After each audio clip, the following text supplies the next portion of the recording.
Logarithm से related अपने पहले लेक्चर में मैंने आप लोगों को लॉगरिथम के मीनिंग के बारे में बताया। लॉगरिथम एक तरीका है एक्सपोनेंशियल एक्सप्रेशंस को लिखने का। लॉगरिथम एकमात्र तरीका है मुश्किल से मुश्किल कैलकुलेशंस को बिना कैलकुलेटर या बिना कंप्यूटर के सॉल्व करने का। तो अब इस लेक्चर में हम समझेंगे रूल्स ऑफ लॉगरिथम और फिर इन रूल्स को समझने के बाद हम अप्लाई करेंगे रूल्स को for solving a few questions. So take your pen and notebook and first note down all the rules related to logarithm और उसके बाद वीडियो पॉज करके मेरे करने से पहले ट्राई करें क्वेश्चंस को सॉल्व करने का और ट्राई करने के बाद then look at the solutions to the questions. तो पहली बात, already we know that any number raised to the power 0 is 1। अब अगर इस एक्सपोनेंशियल एक्सप्रेशन को लॉगरिथमिक फॉर्म में लिखेंगे तो हमें पता है log of the value means 1 at any base is always 0, so it means it can be used as one of the rules of logarithm.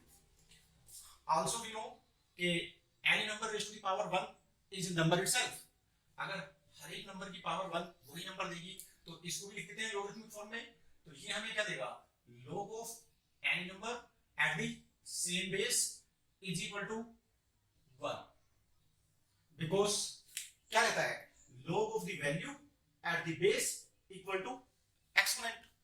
so ये भी यूज कर लेंगे हम as one of the rules। अब हम बात करते हैं कि log of m into n into p at the base a is equal to log of m at the base a plus log of n at the base a plus log of p at the base a, and its reverse is also true, that is log m at the base a plus log n at the base a plus log p at the base a is equal to log of m into n into p at the base a। इस rule को भी हम prove कर सकते हैं by taking say log of m at the base a is equal to x, and this will implies that a to the power x is equal to m, log of n at the base a is equal to y, then this will implies a to the power y is equal to n, and अगर हम log of p at the base a को z ले लेते हैं तो log of p at the base a equal to z, which implies कि a की power z is p। अब अगर हम इन तीनों को मल्टीप्लाई कर दें तो हमारे पास आएगा a की पावर x इंटू a की पावर y इंटू a की power z is equal to m into n into p। And we know कि मल्टीप्लिकेशन में पावर्स ऐड होती हैं, तो इसका मतलब m into n into p is equal to a की power x plus y plus z। और इससे हमें क्या मिलेगा, इसको बदल देते हैं लॉगरिथमिक फॉर्म में। अगर लॉगरिथमिक फॉर्म में बदलते हैं तो log ऑफ द वैल्यू यानी log of m into n into p at the base a is equal to x plus y plus z।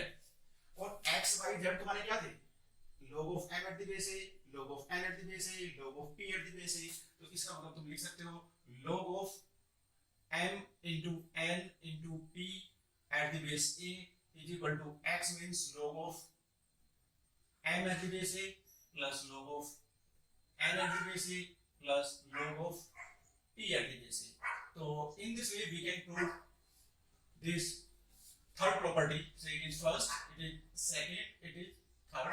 so इस तरह से इस थर्ड प्रॉपर्टी को हम प्रूव कर सकते हैं। अगर फोर्थ प्रॉपर्टी देखें तो ये बोलती है कि डिवीजन बदल जाएगा सबट्रैक्शन में। जैसे यहाँ मल्टीप्लिकेशन चेंज हुआ था एडिशन में या एडिशन चेंज हुआ था मल्टीप्लिकेशन में, ऐसे ही यहाँ डिवीजन चेंज हो जाएगा सबट्रैक्शन में या सबट्रैक्शन चेंज हो जाएगा डिवीजन में। इसको भी हम प्रूव कर सकते हैं। कैसे, वैसे मान लेते हैं log of m at the base a is equal to x, इन दोनों को यूज कर लेते हैं। log of m at the base a x, log of n at the base a y, तो a to the power x m हो जाएगा, a to the power y n हो जाएगा। और अगर हमें चाहिए m upon n तो m upon n हो जाएगा a to the power x upon a to the power y। and we know that in division the powers get subtracted it means m upon n is equal to a to the power x minus y। और अब अगर इस exponential form को logarithmic form में बदलें तो हमारे पास क्या आएगा, log of the value means m upon n at the base is a is equal to x minus y। और it means log of m upon n at the base a is equal to what is x?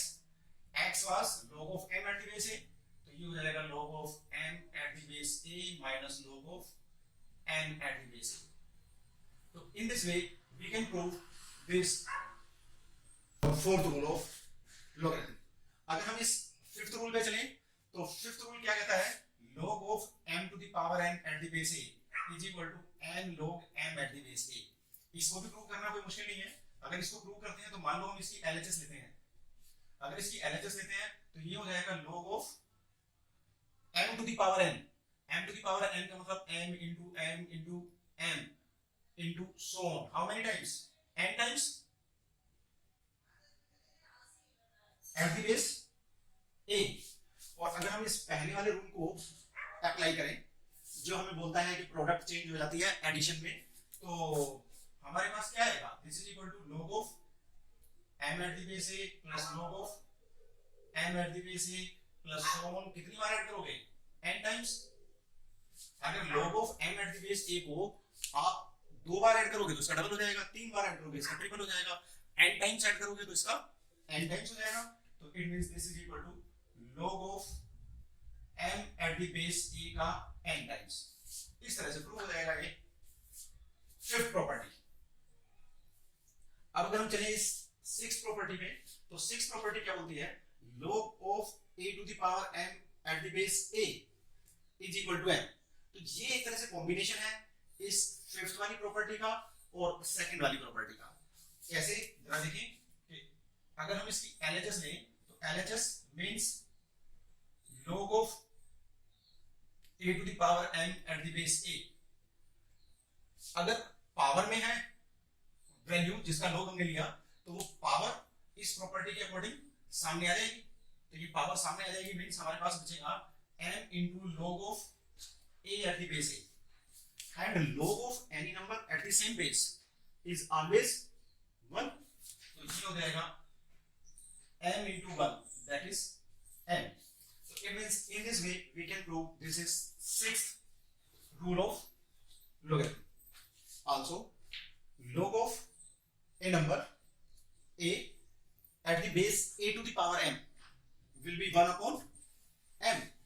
इसका मतलब अगर किसी number का log लें at the base which is mth power of same number तो उसकी value हो जाएगी 1 by m। कैसे, जरा समझें। मान लेते हैं कि इसकी LHS हमने ली। अगर LHS ली तो LHS is equal to log of a and base is a to the power n। इसको प्रूव करने के लिए हम यूज करते हैं इस प्रॉपर्टी को। यहाँ बेस है a to the power n और नंबर है जिसका log लेना है वो a, तो a की पावर m कर देते हैं और इसकी होल पावर 1 by m कर देते हैं। m into 1 by m means 1, तो a can be written as a to the power m raised to the power 1 by m। m से m खत्म हो जाएगा, a ही बचेगा। और अब अगर इसको इस फिफ्थ प्रॉपर्टी से देखें तो ये पावर कहाँ आ जाएगी इसके सामने, तो ये हो जाएगा 1 by m log of a to the power m at the base a to the power m। और किसी नंबर का log at the same base लेंगे तो that will always be 1। तो ये हो जाएगा 1 by m into 1 that is 1 by m। और यहां से हम इन सिक्स्थ और सेवंथ को भी रिलेट कर सकते हैं। और क्या कहता है, log of a to the power m at the base a is reciprocal of log of a at the base a to the power m। So it means from 6th and 7th we can say log of a to the power m at the base a is equal to 1 upon log of a at the base a to the power m। यानी इन दोनों को interchange कर दें तो 1 upon में हो जाएगा लो। अब हम आते हैं एट्थ प्रॉपर्टी पे। अगर एट्थ प्रॉपर्टी की बात करें तो मान लो ये दोनों ही टर्म k है। अगर ये दोनों ही टर्म k है तो a की पावर k हो गया x, a की पावर k हो गया y। तो अगर a की power k is equal to x and a की power k is equal to y, तो इसका मतलब x is equal to y। तो क्या किया हमने, अगर log of x at the base a equal to log of y at the base a है, तो इसका मतलब ये तभी पॉसिबल है जब x और y दोनों इक्वल हो। क्यों? क्योंकि अगर हम इन दोनों ही टर्म को k मान लें तो ये रिप्रेजेंट करेगी कि a की पावर k x है, ये बताएगी a की पावर k y है। अगर a की पावर k ही x है, a की पावर k ही y है, तो इसका मतलब x is equal to y है। इसी तरह से यहाँ भी हम देख सकते हैं नाइन्थ प्रॉपर्टी में कि अगर log of x at the base a is equal to log of x at the base b है, तो ये तभी पॉसिबल है जब a is equal to b है। फिर से इसे प्रूव करने के लिए मान लेते हैं कि each of these term is k। अगर each of these term k है, तो ये बताएगा a की power k is x, a की पावर k इज x, और ये बताएगा कि b की पावर k इज x, तो इट मींस a की power k is equal to b की पावर k। और इंडिसेस में हमने पढ़ा है कि अगर बेसिस डिफरेंट है, इंडिसेस सेम है, वैल्यूज इक्वल है, तो वो केवल तभी पॉसिबल है जब a is equal to b हो। तो ये कुछ रूल्स है। अभी एक और चीज, इसको बोलते हैं बेस चेंज रूल। अगर log of x at the base a है और हम इसका बेस चेंज करके मान लो b लेना चाह रहे हैं, तो log of x at the base a is equal to log of x at the base b divided by log of a at the base b। इसको भी आसानी से प्रूव किया जा सकता है। इसे प्रूव करने के लिए मान लेता हूं कि log of x at the base a is equal to y। अगर log of x at the base a y माना, तो इसका मतलब क्या हुआ भाई कि a की power y is equal to x। अब मैं इसके दोनों तरफ log ले लेता हूं। अगर दोनों तरफ log ले लेता हूं एट द बेस b, तो log of a to the power y at the base b is equal to log of x at the base b। अब प्रॉपर्टी लगाएं, ये पावर वाली फिफ्थ प्रॉपर्टी, तो ये पावर कहां आ जाएगी सामने, तो ये y आ जाएगा सामने, y log of a at the base b is equal to log of x at the base b, and this implies what is y?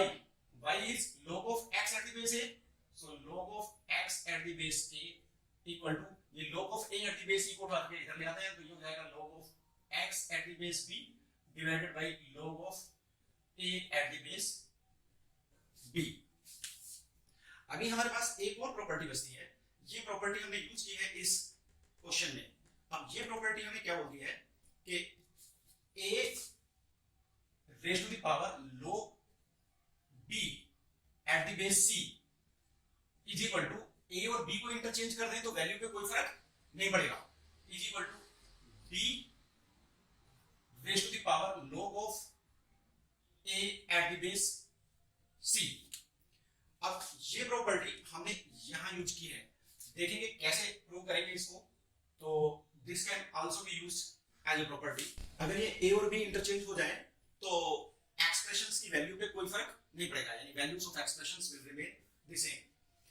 अब इन सब रूल्स को यूज करके हम ट्राई करते हैं to solve a few questions, यानी ये जो रूल हमने देखे, इन रूल्स को अप्लाई करना सीखते हैं। अगर इन रूल्स को अप्लाई करना सीखते हैं तो मान लो सबसे पहले बोलता है वो कि इस एक्सप्रेशन को इवैल्यूएट करो। अगर इसको इवैल्यूएट करना है तो सीधा मैं लिख देता हूं दिस इक्वल टू, यहां 2 log 5 एट द बेस 10 है। अगर 2 log 5 एट द बेस 10 है तो मैं ये वाली प्रॉपर्टी यूज कर लेता हूं n log m at the base a।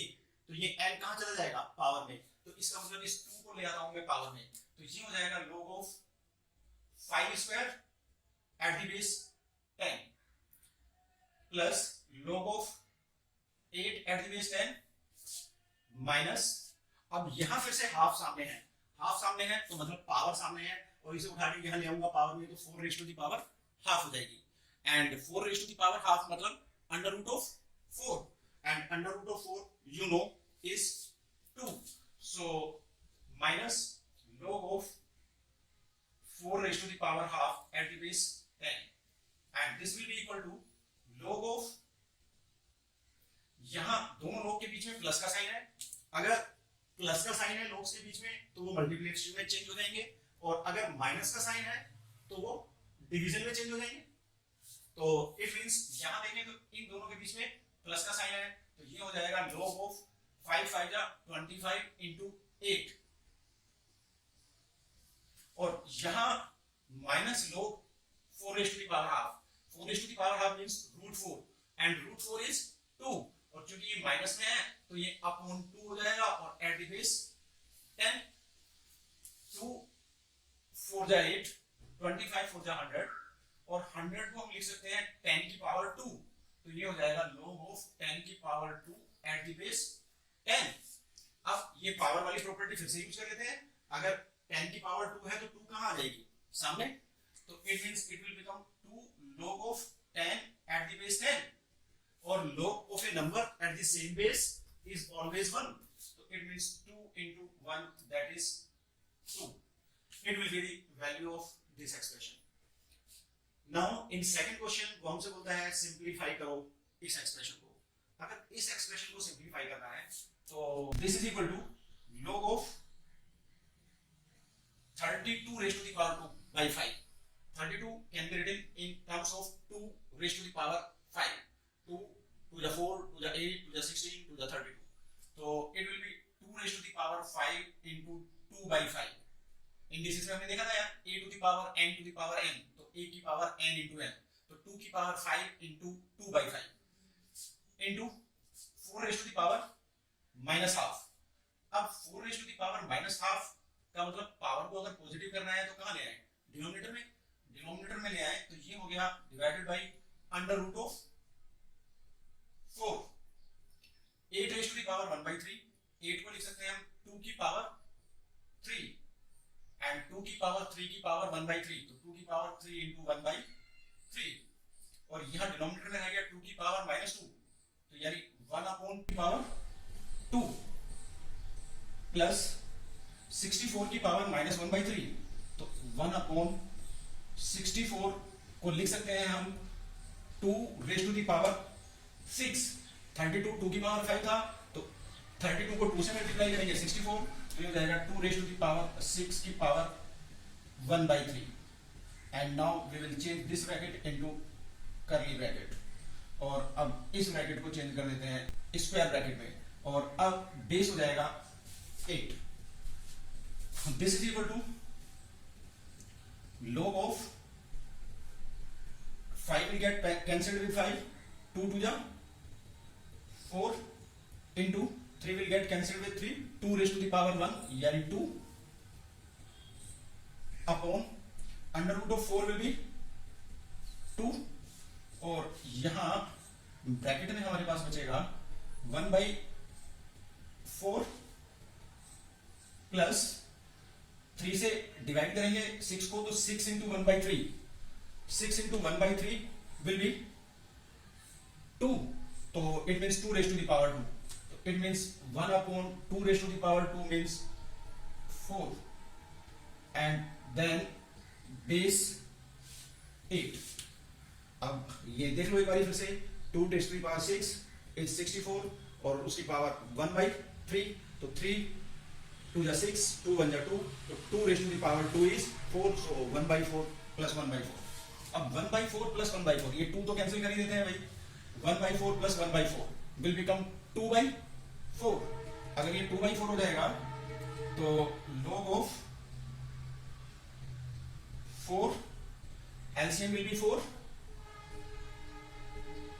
and 1 plus 1 will be 2, तो 2 by 4 and at the base 8। now 4 will come to the numerator because dividing by 2 by 4 means multiplying by 4 by 2, so it will give us log of 4 into 4 by 2 at the base 8, 2 2 ja 4, 4 2 ja 8, it will give us log of 8 at the base 8, and log of 8 at the base 8 will be 1 because log of a number at the same base is always 1 by rule 2। अब जरा prove करके देखते हैं भाई इस last question को।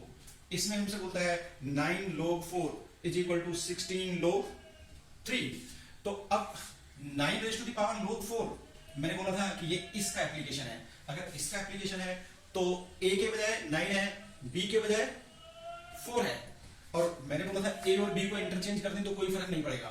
तो अब यहां लेकिन 16 हो गया और यहां 9 के बजाय 3 हो गया, तो कोई मुश्किल बात नहीं है। 16 को तुम लिख सकते हो 4 raise to the power 2 and 4 raise to the power 2 means 4 raise to the power 2 into log 3 और फिर उस 2 को ले आओगे पावर में तो 3 की पावर 2 क्या हो जाएगा 9। तो इसका मतलब it is equal to 4 raise to the power log of 9। तो 9 log 4 is equal to 4 log 9। Actually we have to prove this one. अब बात आती है इसे प्रूव करने के लिए क्या करें। तो इसे प्रूव करने के लिए मान लेते हैं 9 raise to the power log of 4 is equal to x, so then it will give us log x is equal to log of 9 raised to the power log 4 और यहां वो पावर वाली प्रॉपर्टी लगाएंगे तो पावर कहां आ जाएगी, सामने multiply हो जाएगी। तो it will become log x is equal to log 4 into log 9। Now मान लेते हैं 16 raise to the power log 3 equal to y। इसके भी दोनों तरफ log लिख लेते हैं तो हमारे पास आएगा log y is equal to log of 16 raise to the power log 3। फिर से प्रॉपर्टी यूज करते हैं जिसमें पावर सामने आ जाएगी तो it will become equal to log 3 into log 16। now log 16 can be written as log of 4 square, so we can say log y is equal to log 3 into log of 4 square। और अगर power वाली property लगाएं तो ये 2 सामने आ जाएगा तो it means it can be written as 2 log 3 log 4। इसको नंबर 2 डाल देते हैं। अब अगर इस नंबर फर्स्ट को देखें तो log x हमारे पास था log 4 into log 9, यहां 2 log 3 log 4 है तो इस log 9 को लिख देते हैं log of 3 स्क्वायर। तो log 4 into log of 3 square. अब अगर 3 स्क्वायर का log देखेंगे तो log ऑफ 3 स्क्वायर में फिर वो एक प्रॉपर्टी लगाएंगे power will come to the front तो ये हो जाएगा 2 log 3 log 4। तो इसका मतलब अगर फर्स्ट और सेकंड से देखें तो 2 log 3 log 4 ही है log x और 2 log 3 log 4 ही है log y। तो from 1 and 2 log x is equal to log y और अगर बेसिस सेम है तो log x is equal to log y implies करेगा x is equal to y। This implies x is equal to y और x आपने क्या लिया था 9 raise to the power log 4 तो 9 raise to the power log 4 equal to y क्या लिया था 16 raise to the power log 3। तो in this way we can prove this third question और in the same manner we can prove this rule. तो इसका मतलब इस question को सोल्व करने के लिए अगर बेसिक रूल बोले तो हमने यही रूल यूज किया और इस रूल को प्रूव कर सकते हैं। इसको x मान ले, इसको y मान ले और फिर जैसे यहां हमने प्रोसीड किया in the same manner you can proceed. So you should try yourself for proving this rule and if you are unable तो मुझे इंडिकेट करें कमेंट बॉक्स में। In next lecture I will tell you the proof. Next lecture में हम इन rules से related कुछ और questions solve करेंगे और फिर उसके बाद हम सीखेंगे कि लॉगरिथमिक टेबल को कैसे यूज करेंगे to solve difficult numerical calculations.